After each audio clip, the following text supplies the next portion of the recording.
100 days into our mandate, we stand by the European choices in the political guidelines, and we doubled down on them. We appointed the first ever Commissioner for Defence, a move that now, 3 months in, feels not just necessary but the right thing at the right time, because we have clearly entered a new era of harsh geostrategic competition. We see that some shut themselves off, sow uncertainties, and strive for short-term gains. I want to be very clear that Europe stays open with partnership and outreach, and we offer what is very important, predictability and stability, valuable features this time. From day one, we engaged in building new partnership and strengthening old ones with countries and regions big and small. As you are aware, we forged landmark agreements with Switzerland, with Mexico, with Mercosur.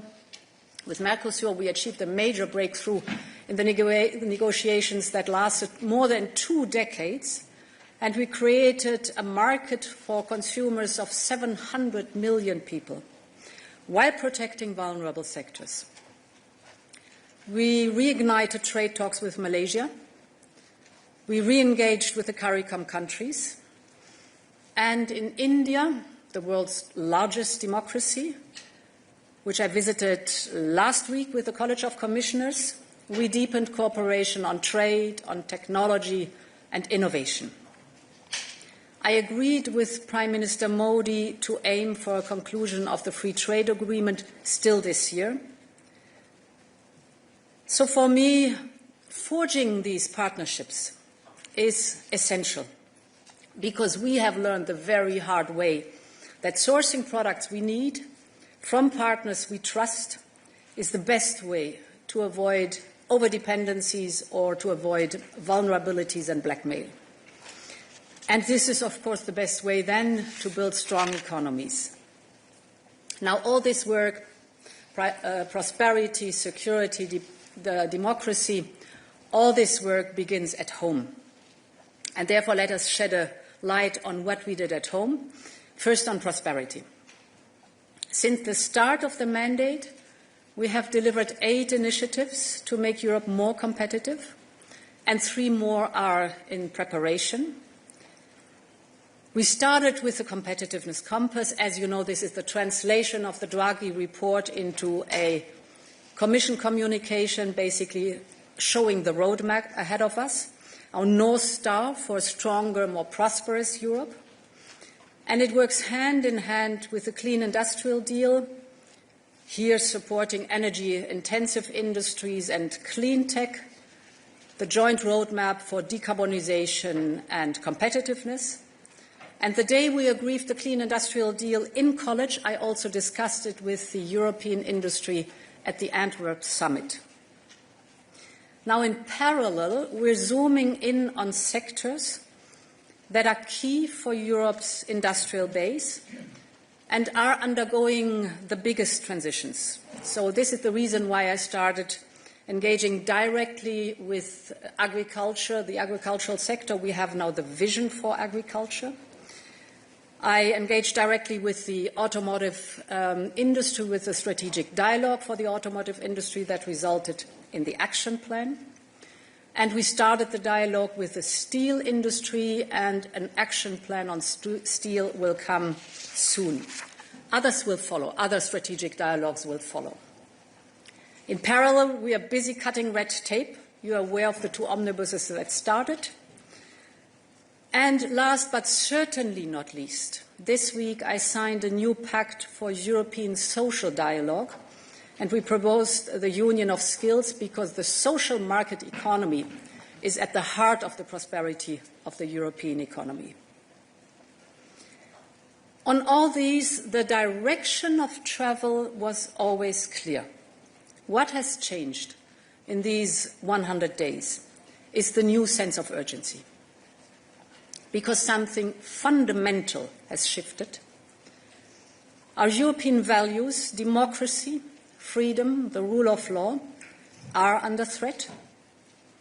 We see that sovereignty, but also ironclad commitments are called into question. Everything has become transactional. So the pace of change has accelerated, and the action that is needed has to be bold and determined. Consequently, this week brought unanimous support for Rearm Europe. You're familiar with the 800 billion package for defence. And that is historic. This can be the foundation of a European defence union. We will drive the Rearm Europe plan forward with full force.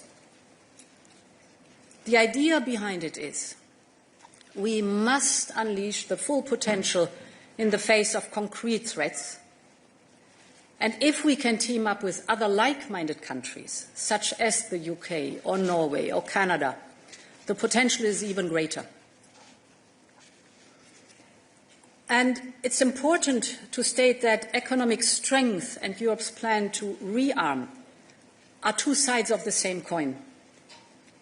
Europe's economic and innovative potential is an asset for its security, but vice versa, you see that Europe's defence efforts can give a massive boost to a more competitive single market in the midterm and in the long term. The upcoming huge investments in Europe's next generation of military equipment and security infrastructure can trigger a powerful tailwind for important industries. Just think of the fast-tracking of digitalization and modernization of the transport networks, or think of the AI applications, quantum computing, secure communication. Think of key technologies like satellite networks, autonomous vehicles, robotics.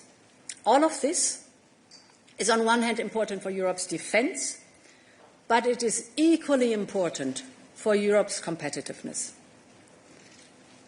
SMEs across our union, if you look at those who are in the defence supply chain, 2,500, will be at the heart of this transformation. Now, to be successful, we also need to speed up and involve more private investors. We will launch new omnibus packages to further simplify rules and cut red tape, including in the defence sector. And still this month, we will unveil the European Savings and Investment Union, because only an effective, a deep and liquid capital market can turn the savings into the much, much needed investments. So progress here is no longer a nice to have, it's absolutely a must. In today's world, maintaining Europe as an economic powerhouse is also a matter of collective security. Extraordinary times call for extraordinary measures, and this is also true for my Commission. To deal with the challenging way ahead, we need to switch into a preparedness mindset. And this is why in the next weeks I will convene the first ever Security College. This will ensure that the college members receive regular updates on security developments, whether it's internal security or external security, but also energy, defence, research. Think of cyber, trade, foreign interference. Only if we have a very clear and in-depth understanding of the threats, also the threats we call hybrid threats, can we effectively contribute to collective security. Now, everything we have done in these first 100 days has been focused on our biggest challenges. And we will keep up the work. On Tuesday, that is day 100 of this college, we will adopt an ambitious legal proposal on returns. Returns is a key element of the Pact of Migration and Asylum. We will propose common rules for return. with the new European return order and mutual recognition of return decisions by member states. So we want to put in place a truly European system for return by proposing a regulation with simpler and clearer rules, preventing absconding, and facilitating the return of third country nationals with no right to stay. Those who are forcibly returned will be issued with an entry ban, and we will be stricter where there are security risks. We will be assertive, but we will also make sure that we will act in full respect of our obligations under international law and fundamental rights. To conclude, the Commission is ready to tackle today's crisis. We need speed, we need scale, we need determination. We have a once-in-a-generation chance to build a stronger, a more prosperous, a more secure Europe. So let's seize the moment because it's Europe's moment. Thank you very much. Thank you, President. And we can open the floor to questions. We'll start here in the middle, please, in the front. Yes, you.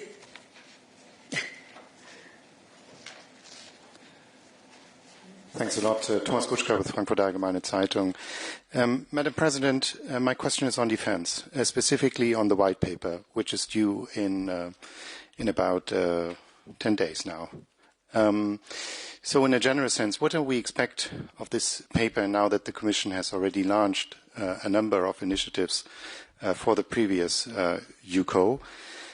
And with two specific points, please. The one is the last European Council has called upon the Commission to propose additional financing resources. And there's clearly a wish of many member states that this includes Eurobonds. So could you please update us on what your thinking is about this, given the changing circumstances? And the second issue is nuclear. I think the Commission has been tasked to explore the full range of options for European security in the white paper. So would this also, or could this also include the nuclear dimension? And do you see any role, a potential role, for the Commission in advancing this dialogue that French President Macron has launched? Thank you. So let me start with the last part of your, I would say 3 parts of your question. Nuclear deterrence is and will always remain a purely national prerogative. So the Commission has no comment on that one. The second part of your question was about the white paper. Indeed, we issued now, or we proposed the 800 billion package, Rearm Europe. But this is one part that looks at giving the member states fiscal space and creating fiscal space also for joint procurement, which is so important. Of course, in addition, also the private sector. But a white paper is much, much more than that. It's first of all an analysis of the threat scenario that we are confronted with so that we know what's going on and what the state of play is. Then proposing, of course, actions or reactions to these threat scenarios in the analysis. And then there are many, many topics. For example, if you look at the future of the defense industry, the defense industry has to substantially change. There will be consolidation. There will be much more speed and scaling up, has to be much more speed and scaling up in the defense industry. It has to be structured differently to really meet the demands that are coming. Also, the important role of being complementary with NATO. I keep emphasizing, and I think it's very important, that we will not reinvent the wheel, but we will build on the very successful coordination with NATO when it comes to standards and norms, or when it comes to the analysis of where do we have the gaps. So there's a wide range of topics that have to be discussed, and this will be part of the white paper. Now, financing options. So whatever the financing options are, we will have to raise money. So also the new instrument that we are creating, the 150 billion, you have to raise money for that. The Commission is borrowing against the headroom and then on-lending the loans to the member states. The same is with the triggering of the national escape clause. Of course, the member states have to go to the capital markets and raise money for these defense expenditures. So however you then shape in the very end the handout of financial means, we will have to raise money on the capital markets. And of course, then is most important that this push in the defense industry, which I described in a few sentences in the introduction, will have, if we do it right, an enormous effect on our industry, because this is really going to the frontier of innovation and development and speeding up with scale the production that is so necessary for our defense posture. And we move on. Yes, Dan, please.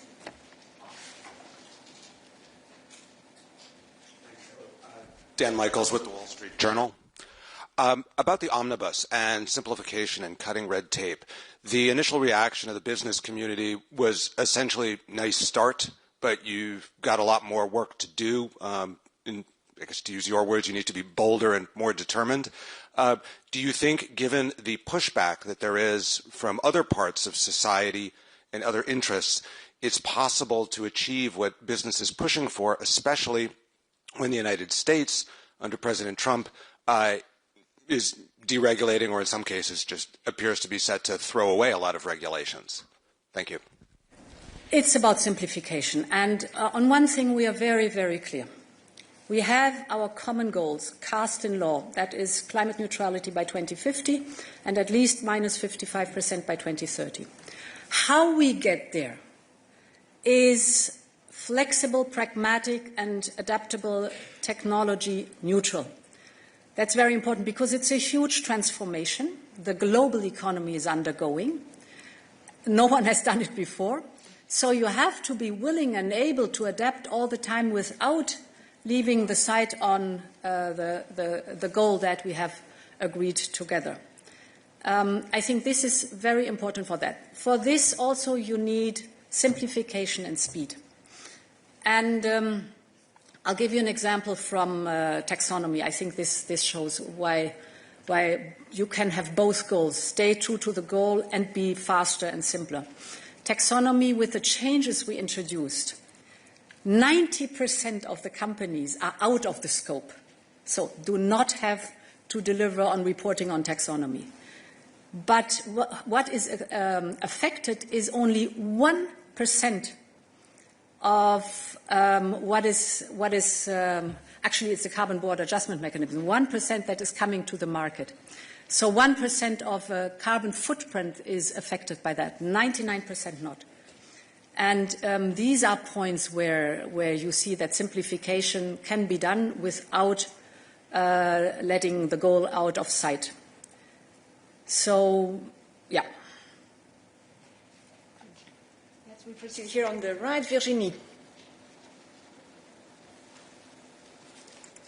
Oui, bonjour, Virginie Malingue du Monde. J'ai deux questions. La première, à propos des États-Unis, vous continuez à en parler comme un allié.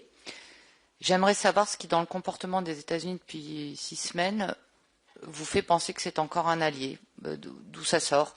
Seconde question, pour rebondir sur la question de Thomas, vous avez dit des temps extraordinaires appellent des réponses extraordinaires. On parlait là de défense.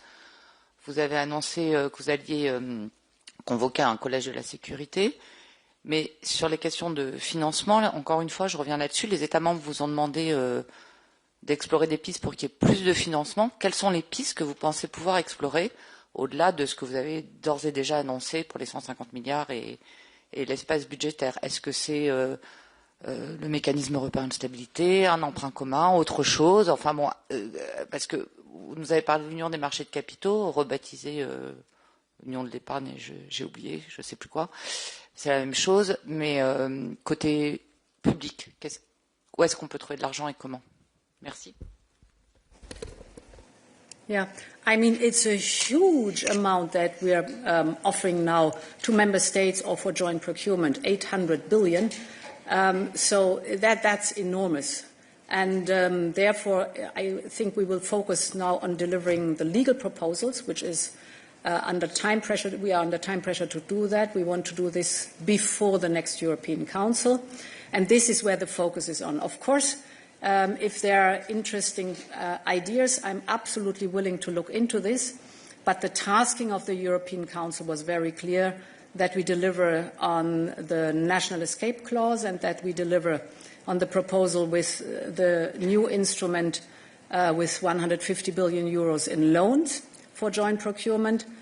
We are looking into the topic of cohesion funds, as you know, and to deliver on the private sector, the Savings and Investment Union, and a different lending pattern of the EIB. Cut, the other part of your question, the United States, they have been for more than 80 years our closest ally. And in the face of adversity, the US and Europe have always been stronger together.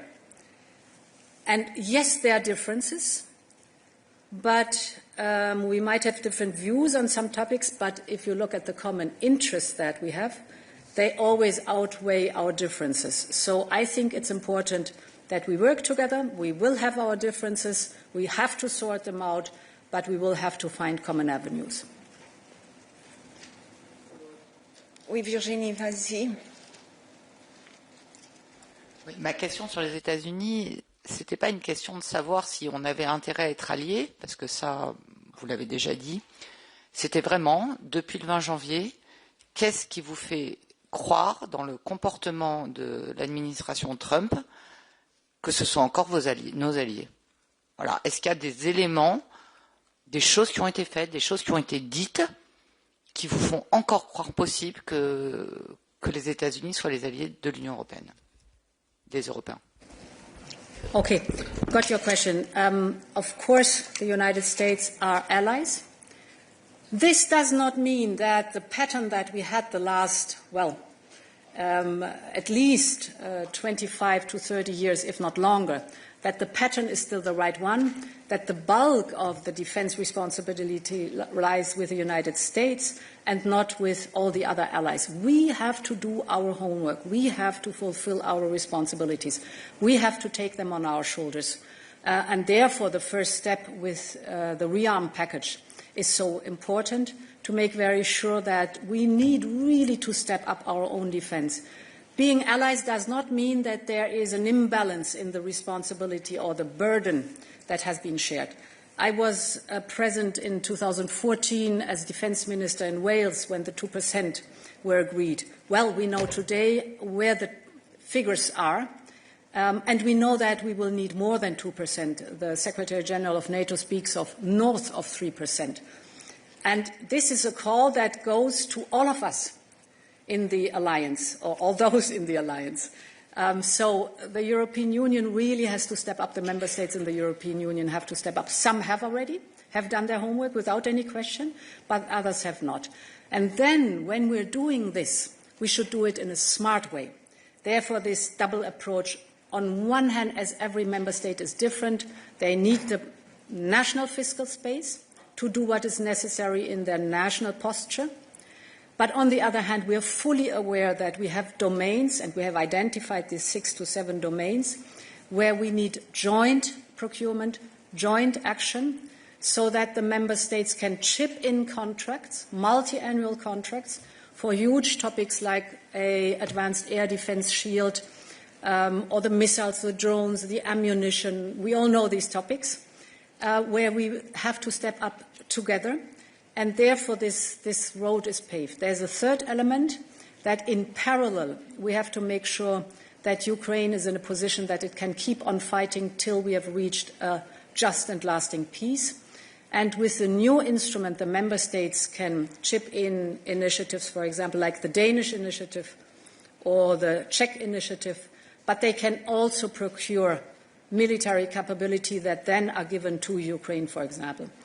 So my plaidoyer is, we are allies, but this means that all allies have to take their responsibilities. Carol, please. Carl de Beyer here. Yes, for the French daily Les Echos. I would like to know the consequences of the new, the latest events on your thinking about the next budget, because we expect a proposal in July already. So do you think we must totally rethink the budget as it is today? And do you sense, given the urgency that we witness now, do you sense a willingness from the member states to go far beyond the 1% of GDP that we have now? Well, I think it's a bit premature to talk about the size of the budget, but of course we have to rethink the budget, because this budget has been forged or shaped 5 to 7 years ago, and the world was a completely different one. So with the eyes of today, we will have a proposal that will come mid-summer, so also time to mature for this proposal, and then we will discuss with member states. What I see is that member states fully understand the urgency that we have to step up in competitiveness, in security, and in protecting our democracy. This is absolutely clear, but this is, of course, no blank check to put in whatever we think should be in, but it's still a matter, of course, of negotiation. So without any question, it will be different, the budget, but we have still a lot of time to negotiate that. Susanna, please.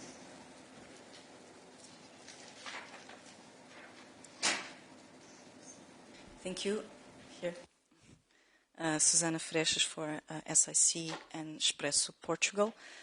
A kind of follow-up question, because on Thursday, President Costa said that there should be no taboos, and he was mentioning common borrowing for grants. Clearly, after 2 questions, you avoid the word grants or common borrowing for grants. So my question is very direct. Do you think that there is no need for common borrowing for grants? So this is my first question. And if I may, a follow-up question also regarding the relation with the US.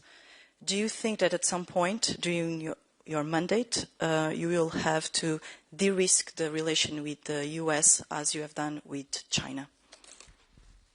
So for the second question, a clear no.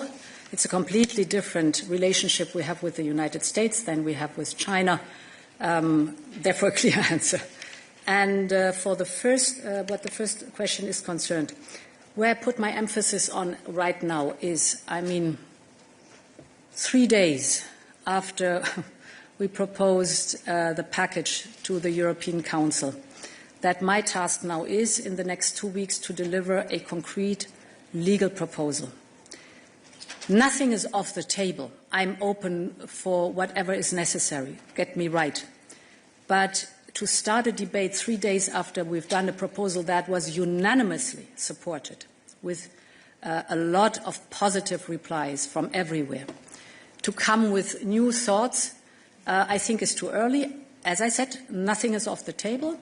I'm willing to explore whatever member states, and they've asked for other things too. We can discuss then other scenarios in the next European Council. This is the decision of member states and, of course, the president of the European Council. But my task now, 3 days after such a big step forward, it's unprecedented that in defense we are supposed to provide this enormous possibility to the European Union. I focus now on the legal proposal, which will be tricky enough. Please. Anselm Stern, Second German Television. Germany is going into debt. The EU is lifting the European debt brake. How much is the European Stability Act in danger? Yeah. So this is a very clear, fine line that we have to walk precisely, indeed. And therefore, the national escape clause is being triggered in a very controlled manner, proportionate and time limited. and with a strong focus on looking at the individual situation of member states. That's very important. Therefore, we chose the national escape clause. If I may say, in COVID, it was the general escape clause, and it was open to everything and for everybody. Here, it's very targeted and very controlled. It gives fiscal space on defence for a period of 4 years. This fiscal space is potentially generous, yes. Member states can rise to 1.5%, increasing on GDP. That is an enormous sum that is there potentially. And therefore, if we do it in such a controlled manner while keeping the rest of our binding rules, don't forget that the Stability and Growth Pact is very strict on everything else, this can also be a much-needed boost and investment in the European economy and thus the European prosperity and our competitiveness. I put some emphasis on it because if you look at the state of play today, 80% of the investments in defence, which are already billions, are going abroad, outside the European Union. 80%. This is good jobs, lots of research and development outside the European Union. Only 20% land here. We shape this new instrument also for joint procurement in Europe because, of course, this has knock-on effects that are extremely valuable for our economy, for dual use. So we know it's not only military purposes. The classical example everybody knows is in military research, the World Wide Web and GPS have been developed and a lot other things. Look at the usage of drones today. In the civil sector. It's vast. It started in the military sector. So we have a huge potential in research and development with spillover effects in the civil economy, plus vice versa. We also know that the civil economy is contributing a lot with innovation and research to the military development. And therefore, if done carefully, controlled, properly, it can be a huge opportunity. Angela, please.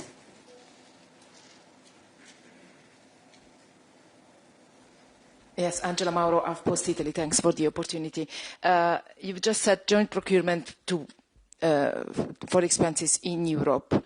And my question is, as there is a big discussion, there is a discussion on the Buy European clause between France and Germany.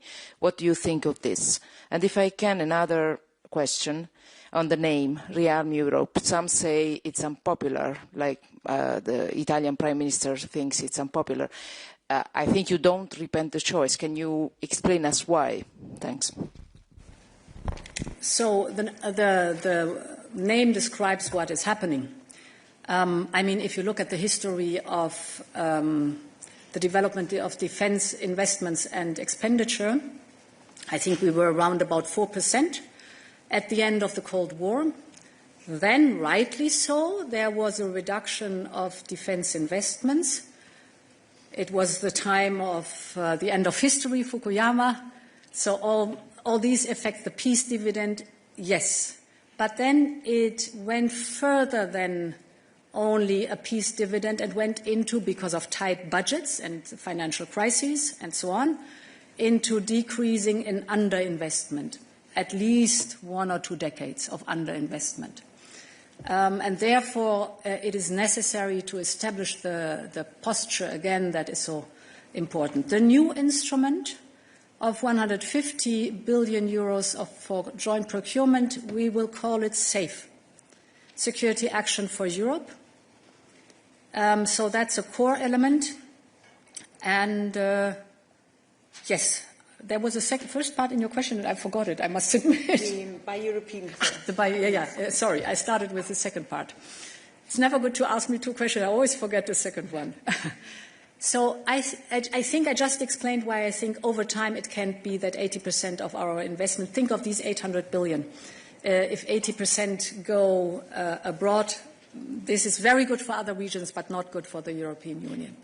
I'm aware of the fact that this is a gradual increase of Buy European and that we have to think about what includes Europe. For example, we have strong ties to our British friends, or I remember very good connections to Norway excellent in submarines, for example. So we have to think smartly how we do this, but that in general it has to deliver also on research development and good jobs.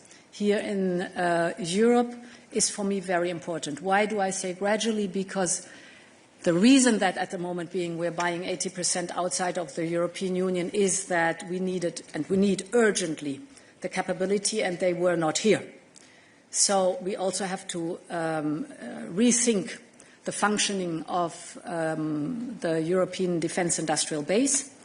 There needs to be consolidation. There will need, on our side, we need reforms of the procurement directive, for example, that you can chip in existing contracts already, and many things like that that are hindering today defence companies to work seamlessly together and thus scale up and speed up the process. Perhaps the last comment on that one for me is exemplary, the unbelievable speed and quality in Ukraine of the defence industry. There was almost nothing when the war started. And if you look today at the multitude of highly agile functioning startups in Ukraine producing drones, armored vehicles, etc., cheaper, faster and more intelligent than it happens here, we know where the task is. So the defence industry of the European Union is now going to Ukraine to understand what is the difference that they are showing here, and this is the way for us to act. Jérôme.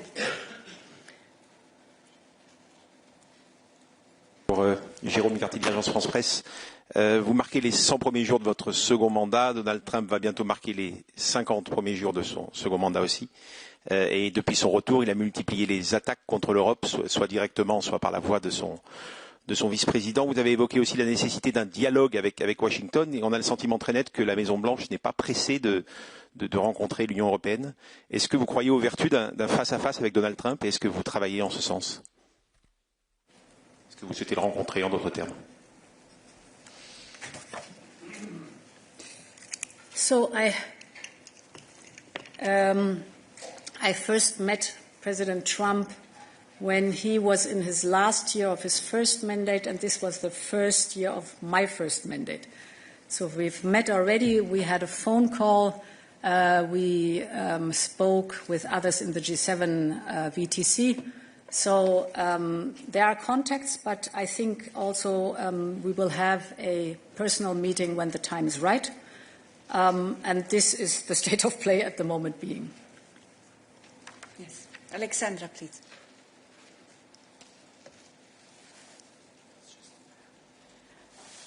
Thank you so much, Paula. Madam President, a follow-up on the defence. Of course, your proposal received unanimous political backing on Thursday. However, there is some discomfort in some member states about the possibility of these initiatives to open, you've mentioned yourself, to like-minded EU partners. I'm from Greece, Alexandra Voudouri from Greek Daily Kathimerini, so I think you know what I'm referring to. Are you planning in the white paper to consider these concerns? And second question, if I may, 100 days, too many initiatives, too many plans. Would you have done anything different? Are you happy with what you delivered today? Thank you.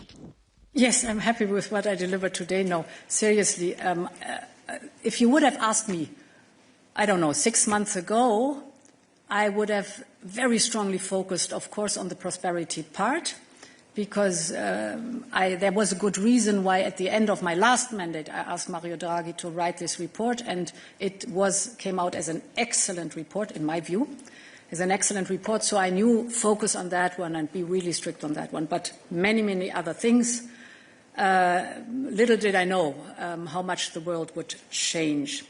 Now, what like-minded countries is concerned, indeed, we have to find a good formulation and a good frame to work on that one. And you exactly described what we're doing right now. We're listening to all of the different interests and stakeholders to find a balanced approach. But I hope I explained understandably what the trade-offs are and how important it is here to find the right balance in the white paper then. Good. There in the back. It's Dorota from Polish Public TV, so Central Europe at least. I also have two questions. The first one, what makes you feel that this 800 billion euro is a historical huge amount of money? It's similar to the fund that was made for the COVID pandemic, for the recovery Europe. Whereas this fund was to buy the mask, to buy the vaccines, and in some countries like closer to Russia, so the Eastern Europe, the Nordic countries, there is already a feeling that it's simply not enough. Out of 800 billion euro, we only know this 150 billion that is sure because it will be this joint procurement. We don't know if 650 billion euro will be used and how. And if the Russian soldiers come to Poland or another country, so we cannot just announce lockdown to the citizens. And the second question, the Commission was planning to announce to stop import and buy Russian energy sources. Actually, it was supposed to be announced in February, and it disappeared from the agenda of the European Commission. And there are some media reporting says that it may be connected to some plans of restart of Nord Stream 2 with American participation. Thank you. Yeah. First question. Let me have a look. Yeah. So first of all, Next Generation EU came towards the end of the COVID pandemic. And it was meant, of course, not only for the short term, but as you recall, we had a sharp decline in economic activity because of the lockdowns in COVID and huge problems of the economy to restart again. And therefore, Next Generation EU was the much-needed investment push to give an incentive again to the economy to open. And then you see we had a sharp decline and a sharp increase again of economic activity. What we wanted to prevent with this 850 billion Next Generation EU was that you have a sharp decline and then very slow recovery following after. And for that, this massive investment boost was there. And it helped a lot. It helped a lot. I say that this 800 billion for defense is so historic because investing in the economy is a known pattern of the single market, of course, for the European Union. Investing specifically in the defense industrial base is very new at that scale for the European Union. It's a discussion that was always very strong in NATO, but now it's a discussion that arrived also, rightly so, in the European Union because the European Union has to care for its own military posture and has to be able, as I've described, to face the threats that we are seeing. So this has never happened before with that intensive and this focus, and it is the right move, I think. Your second question was on Russian gas, correctly. So it's worth to look at the political guidelines where I commit very clearly to phasing out the Russian gas, and I stay, of course, committed to that one. This is an absolute must. We've been successful, but we always see, of course, that there are loopholes where we have to be careful and that we have to work on. And the fact that we excluded or tried to get rid of the over-dependency on Russian gas caused also enormous trouble energy-wise, but I think it's also a proof that when asked to act in a joint manner, what we did, you can get rid of this over-dependency and develop a secure and affordable energy market. One of the points where it's always worth to look in, Repower EU is still working, and the purpose was and is to get rid of our dependency, and the affordable energy action plan that we have just issued, I think, last week, is also a very good roadmap to see how we're going to want to move forward on that topic. Jennifer, please. Thank you. Jennifer Rankin from The Guardian. It's over here. First of all, a follow-up. What would Norway and the UK have to do to be included in any Buy European provisions? Would they, for example, have to agree to stop buying US-made defence equipment? Could you sketch out your thinking on how to include non-EU countries in Buy European? And secondly, I really wanted to ask about Ukraine, because at the last European Council there were a lot of discussions about the medium term and the long term. But can you give us a sense of when you expect agreement on the Kaja Kallas initiative, on what steps the EU will be taking to support Ukraine to provide military aid this year, given how critical the situation is and the gap that has opened up with the very big gap from the loss of US aid? Thank you. So, the non-European Union countries, the first part of your question, if you look at the pattern of the defense industry, you see that there are already very strong ties. So companies are already working cross-border. We do not have to reinvent the wheel. We have to think about a smart mechanism, how we can use this cooperation that is already established and at a high level of quality. I wish for more speed, but the level of quality is very high. Ukraine, we have made sure that the financing gap for the economic survival of Ukraine is closed this in 2025, focusing on this year. And indeed, I mean, if you look at what the European Union delivered overall, it's 140 billion euros, and this includes the economic survival or stability of Ukraine in the year 2025. If you look at the military supply, 52 billion euros have been worth military equipment have been supplied to Ukraine, actually on par with the United States. Here we will have to step up without any question. This initiative, Rearm Europe, helps a lot because it gives in two ways at least, and the third one is the possibility of private investment also, possibilities to be faster and more targeted in supporting Ukraine.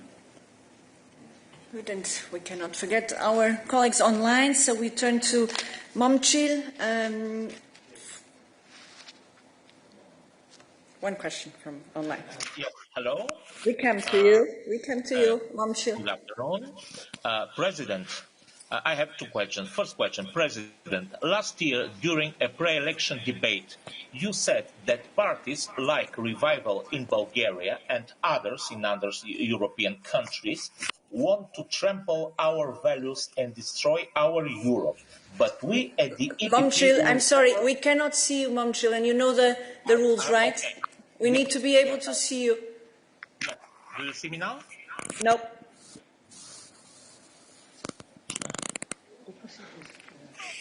Oh. Yes. Okay, I'm sorry, Momchil. We'll have to proceed here in the room. So, Mark, please. For once, I'm happy IT doesn't work always so well. Sorry, Mark Papercorn. I have one question only for you. It's about this security college. When is this security college going to start? How many commissioners and who will be part of it? How often will they meet? And what is their task? Are they preparing conclusions? Because then you get a kind of a division between A and B commissioners, and you know how sensitive this is. Thanks. So I think, the Security College will include all the commissioners, because you've just given one very good explanation for it. But the second is, if I may say so, that almost every topic could be involved. If we think back 4 years, never would I have been able to foresee how topics can be instrumentalized to drive a hybrid attack against us. Let's start with Russian gas. 4 years ago, we saw that Gazprom is not filling the gas storages as it should, but we did not draw the right conclusions. That was before the war started. So we saw it, we were worried, but little did we know, or no idea did we have, that this is the beginning of a hybrid attack on European energy security in order to force us not to support Ukraine. So instrumentalizing the overdependency. And then, of course, the storages were not filled appropriately, and Putin cut us off the Russian gas. The same was 4 years ago, a bit more, or 3.5 years ago, before the war, when all of a sudden migrants, mostly from Iraq, were at the Polish border. And Putin knew very well at that time this was our soft spot, and used migrants to drive a hybrid attack. We were used already to massive cyber attacks and all these topics. But by that, I want to say this is the Commissioner for Energy and is the Commissioner for Migration, for example. Without all this knowledge about hybrid attacks, we would never have thought in this wider sense. And therefore, the mindset of preparedness, as we have it displayed in the Minister report, that you have to be wider in analyzing the threats, is an important conditio sine qua non for the whole college, for the Security College. Security College convene in due time. I cannot tell you the exact date, I'm sorry. How often depends a lot on the urgency, of course.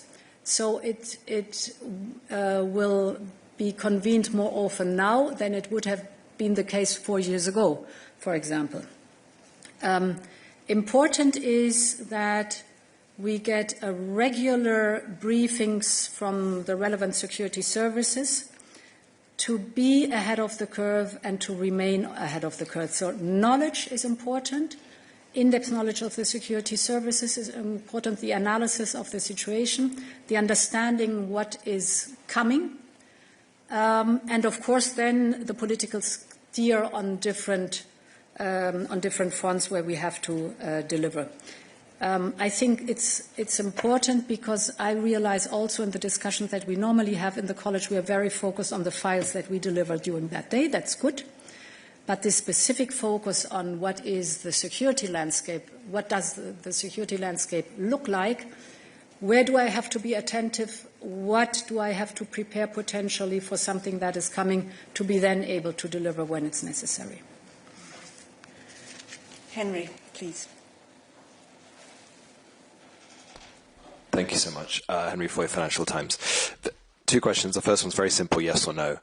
Do you think that member states who take a slice of the 150 billion could, if they wanted to, spend it on an F-35 US fighter jet? It's a yes or no question. And secondly, the Ukrainians will sit down with the Americans this week for negotiations over a peace deal. That's something you and other member states have been demanding, is that they're involved. Do you feel like Kyiv has an exact idea of what Europe can supply in any peace agreement ahead of these talks in Saudi Arabia, or do we need to talk more about that? So the contact to President Zelensky and his staff is very, very close. And it's built on trust that has grown over the last 3 years. We've basically gone through thick and thin.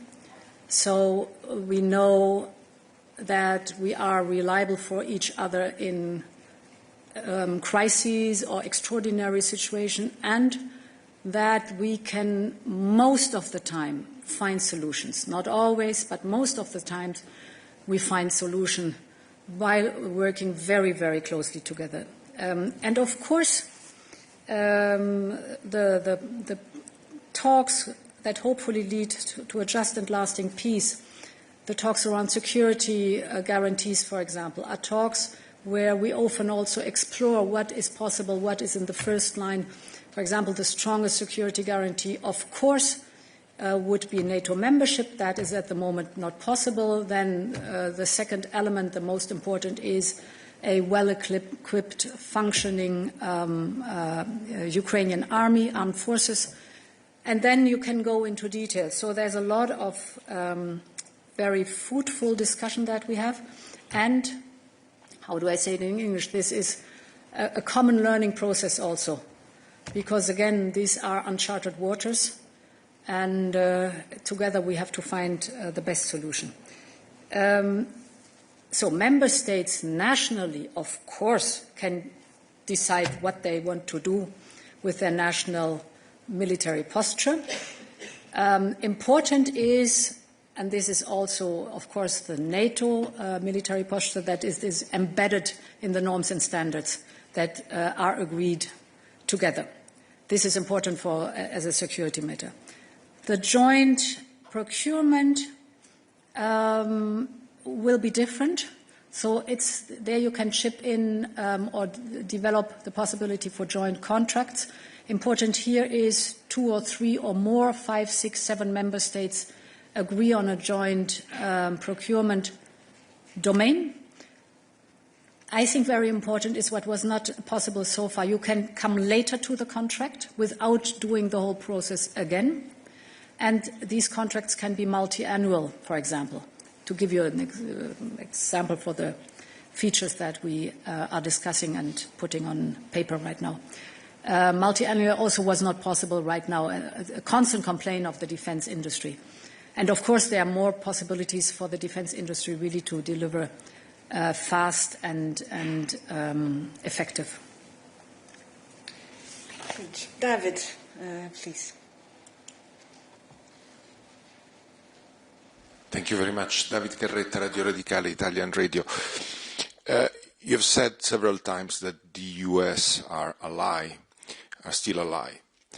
But after the decision that the Trump administration took on Ukraine, suspending military aid, suspending sharing of intelligence even for air defense, yearly detection of mass missiles, the fact that the Vice President has campaigned and is campaigning for anti-democratic forces in Europe, in the EU, would you say that the Trump administration is still an ally, or it's time to confront them in a different way? Thank you very much.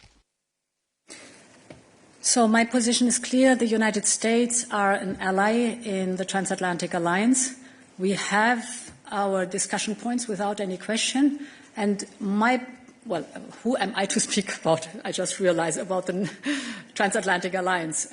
From the viewpoint of the European Union, I think it's a very strong wake-up call and Europe's moment now really to step up in defense and giving ourselves the posture that we need. Yeah. Okay, good. So we're coming to an end. The final 2 questions. Here, please. Yes, you.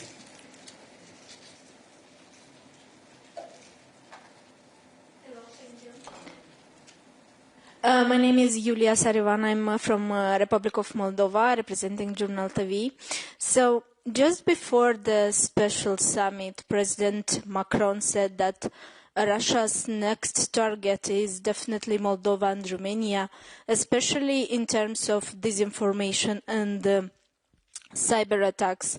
So in the meantime, the European Union is strengthening its defense through Rearm Europe. What does this plan mean for non-EU countries as Moldova is, and can we expect even more support from the European Union? Thank you. So Moldova, for sure, as a candidate country, can expect a lot of support from the European Union, and I think we are on a very good path.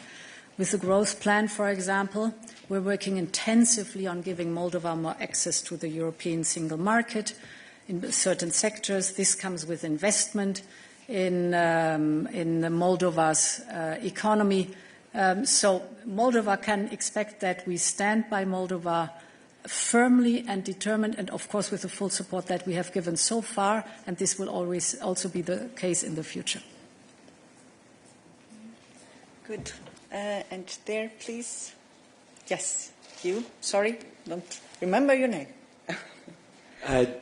James Cantor from the Media EU Scream. President, it's a bit of a follow-up on Dorota's question. Europe still buys tens of billions in Russian hydrocarbons. And of course we know those hydrocarbons, those revenues fuel the Russian war machine. At the same time, and this is a little bit the 100 days question, you have presided over quite a dramatic rollback of the Green Deal.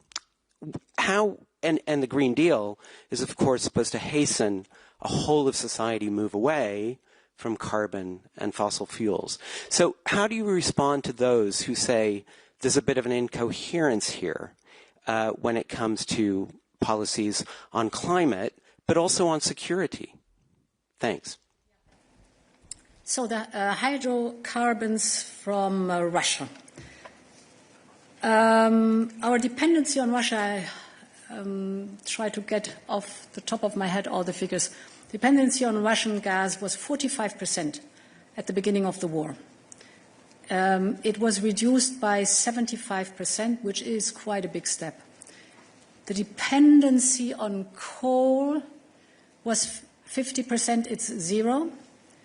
And I think oil also was around 50%. Now, the figure I know for sure, it's 3%. So by that you see a huge effort to get rid of our dependency. If I look at the overall situation of Russia, it's a mixed picture. The sanctions are biting and having a very detrimental effect on the Russian economy. You see that they have skyrocketing interest rates and inflation is soaring.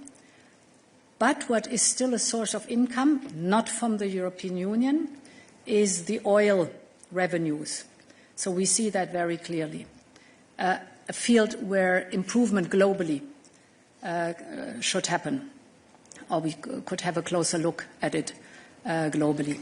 Now, that's a hydrocarbon with Russia. What the European Green Deal is concerned, very clear in the Draghi report. There are 3 elements where he's very clear on. The first is innovation. But the second, and therefore I'm mentioning it, the big pillar with Draghi is decarbonization and competitiveness. And basically my whole program is built on decarbonization and competitiveness because I'm deeply convinced that with innovation and decarbonization you can be very competitive. That's where I'm completely convinced about. If you look at the competitiveness compass, you see it as a red thread. If you look at the clean industrial deal, it looks at clean tech. And clean tech, of course, is not only, but also, for example, the whole renewable element. Not only, there's much more than that. So it's one of the big cornerstones or pillars of this mandate. I'm convinced that the future markets will be clean tech.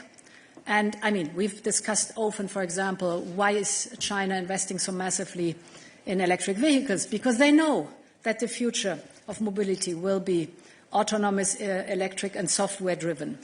Why are the Gulf countries investing so heavily in green hydrogen? They tell me they sit on oil and gas and dominate today the energy sector. They also want to dominate the energy sector of tomorrow. This is why they are investing in green hydrogen, because they know these are going to be the markets of tomorrow. So this is not only a question, it's also a question of fighting climate change.